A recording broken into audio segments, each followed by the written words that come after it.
கர்த்தருடைய பரிசுத்தமுள்ள நாமத்திற்கு ஸ்தோத்திரம். இன்றைய நாளின் கர்த்தருடைய வார்த்தையாக சங்கீதம் 119 164 வசனம். உமது நீதி நியாயங்களின் நிமித்தம் ஒரு நாளில் 7 தரம் உம்மை துதிக்கிறேன்.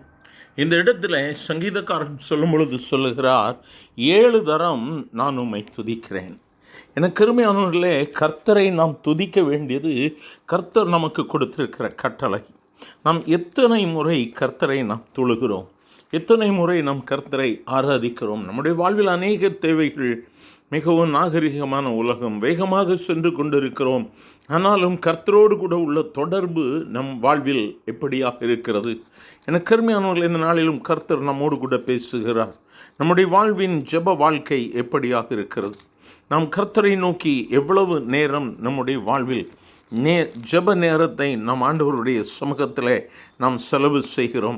2 நாளாகவும் 20ஆம் அதிகாரத்தில் நாம் ஒரு சம்பவத்தை பார்க்க முடியும்.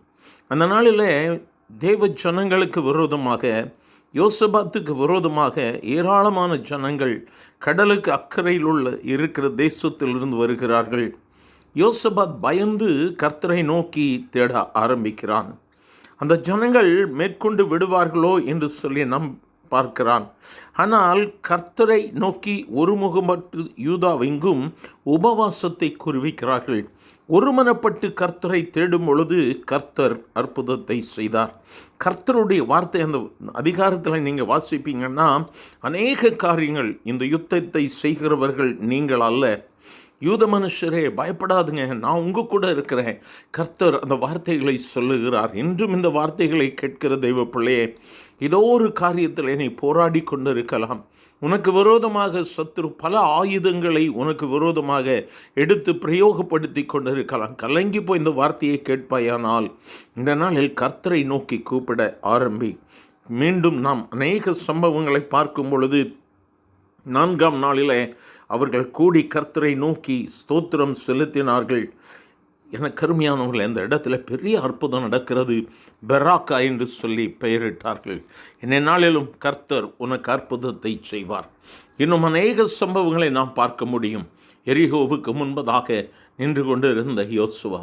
இன்னும் அநேக சம்பவங்கள். இன்றும் உன்னுடைய வாழ்வில் பெரிய மதில்கள் இருக்கலாம், பெரிய போராட்டங்கள் உன்னுடைய பிள்ளைகள் வாழ்வில், உன் உறவுகள், நட்புகள் என்று சொல்லி அநேக காரியங்களை சந்திப்பாயானால் இன்று ஆண்டவருடைய சமூகத்தில் முழங்கால் படிட்டு ஜெபிக்க ஆரம்பி. ஜெபம் தான் நம்முடைய ஆயுதம். வெற்றியின் ஆயுதம் ஜெபம் மட்டுமே. நீ ஜெபிப்பாயானால் பரலோகம் உனக்கு பதில் கொடுக்கும். ஆண்டவரை நோக்கி பார்க்கலாமா? எங்கள் அன்பின் ஆண்டவரே, ஆசீர்வதிக்கப்பட்ட இந்த நல்ல கால வேளைக்காக நன்றியப்பா. உம்முடைய சமூகத்தில் உம்முடைய பிள்ளைகளோடு கூட இணைந்து ஜெபிக்கிறேன்.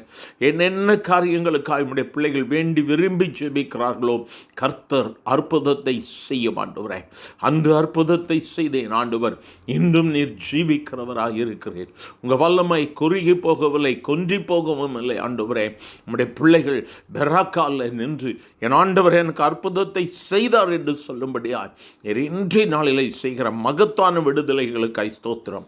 ஆசீர்வதியும் இயேசுவின் நாமத்தில் பிதாவே. ஆமேன், ஆமேன்.